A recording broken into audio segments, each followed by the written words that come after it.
So listen to this. Every hardcore football fan has become obsessed with the way Brighton signs new players because one way or another, they seem to pull these world-class talents out of thin air like they have a crystal ball or something.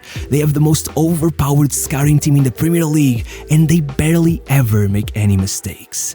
Which is exactly what makes these stories so much more interesting because the one mistake they made, the one good player they let go of, might have been the very best to ever step foot at their club. If you haven't heard about him yet, this is Viktor Gyokeres, and he's an absolute freak of a footballer.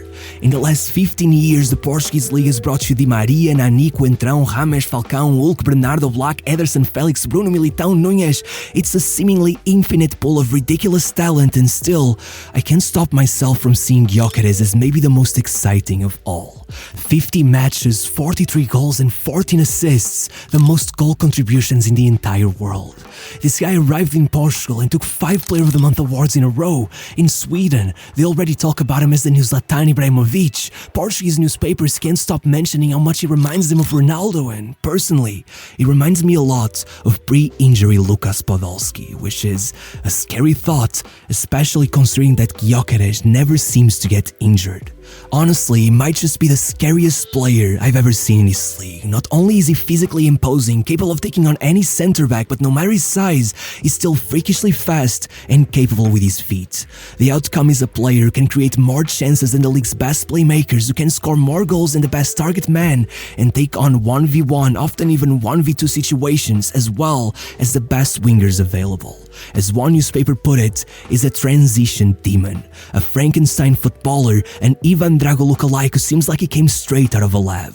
And still, we gotta ask the question, how exactly did this guy get 26 years of age, playing right under the noses of all the Premier League greats, and still leave without anyone noticing? Even now, how is no one triggered his release clause? Look, to show you just how much Brighton messed up, we gotta go back to the 17th of September 2020.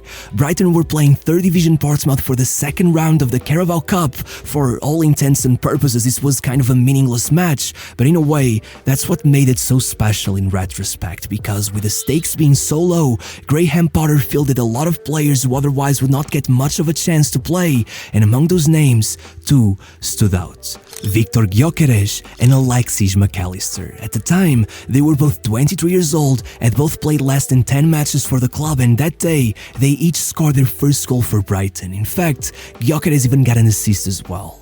But while McAllister's goal allowed them to get called back for the next League Cup match and then to slowly get introduced into the starting 11, taking over the team and being sold to Liverpool for a fortune just 3 years later, Gyokeres experienced the exact opposite. 2 weeks later, he had already been loaned out, and without ever stepping foot in a Premier League match, he would never again play for Brighton. But why were the two players treated so differently? Well, if you really look at each of their famous signings, they didn't really appear out of thin air. McAllister was already doing well at Boca Juniors, Buonanotte came from Rosario Central, Trossard was amazing at Genk, Mitoma was even en route to play Champions League football with Saint-Gilloise. In fact, a lot of their best players like Gilmore, Lamptey and Welbeck came straight from top clubs like Arsenal, United and Chelsea, but Gyokeres, well, as one of his coaches at Brighton would admit, we found it hard to believe the club had dug up such a talent straight from the Swedish second tier without facing any competition.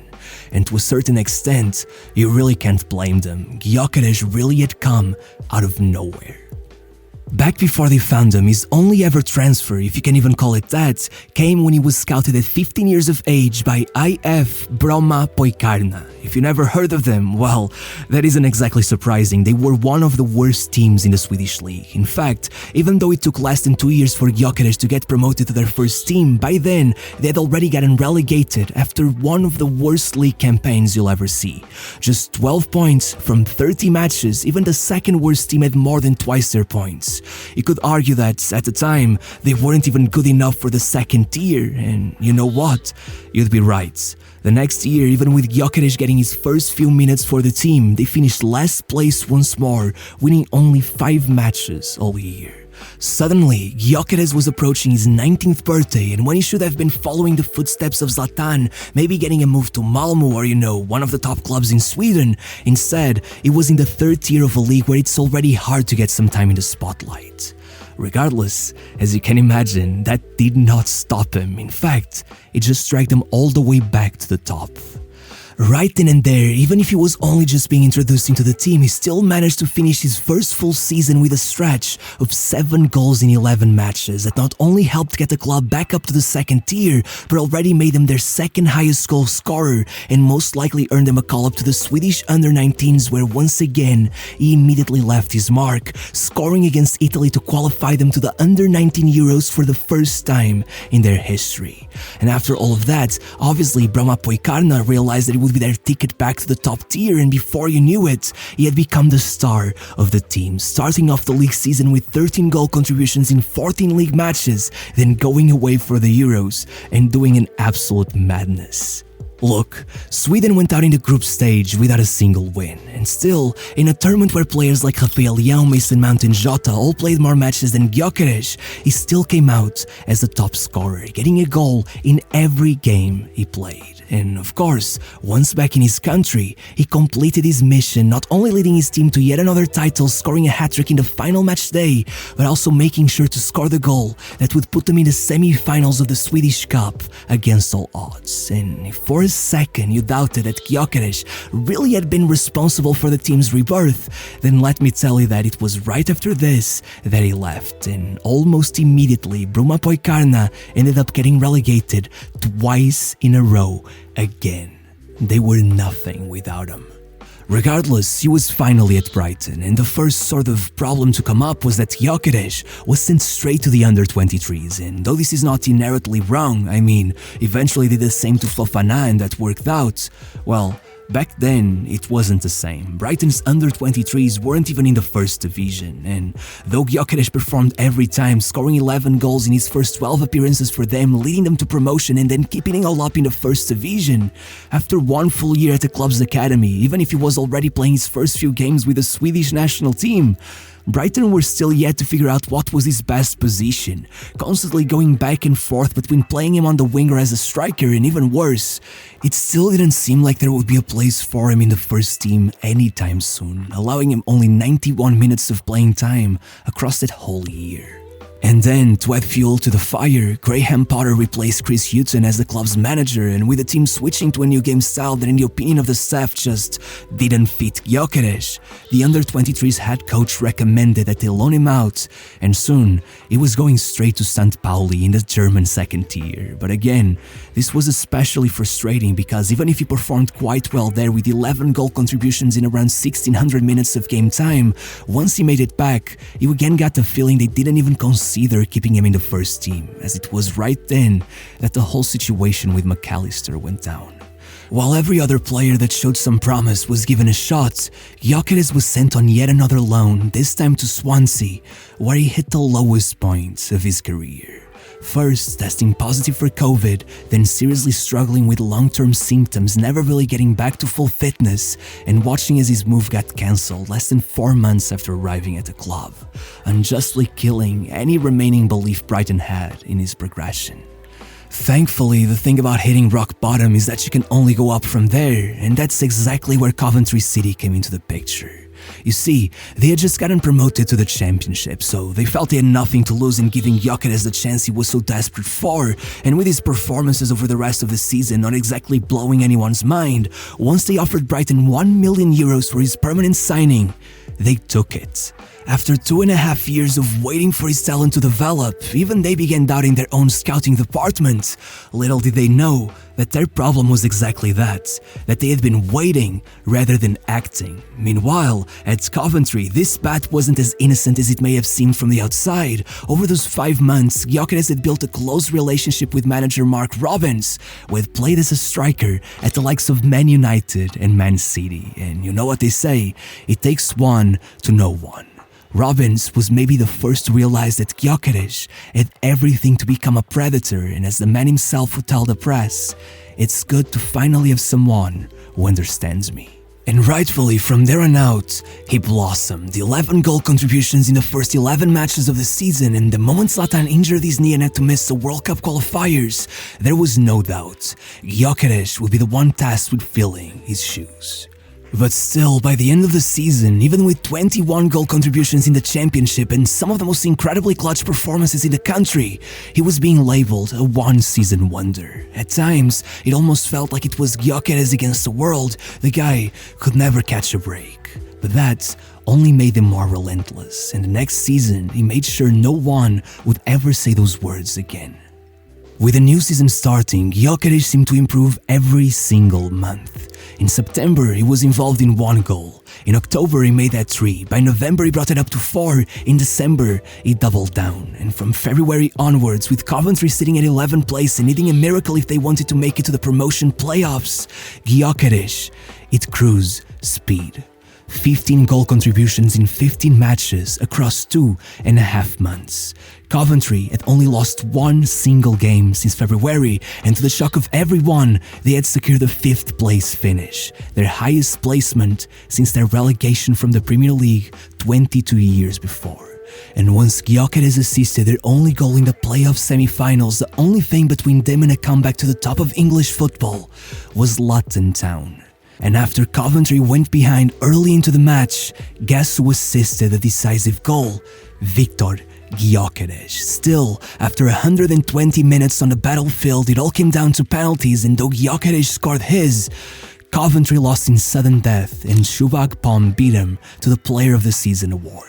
But as one newspaper had said before the match, wherever the result, there's one man you feel cannot lose, and that's Viktor Gyokeres, because in everyone's eyes, he was already the winner. His 12 assists put him on top of the charts, his 21 goals made him the championship's second highest goal scorer, and in seemingly every advanced stat, from progressive carries to shot-creating actions and successful take-ons, he came out on top every single time.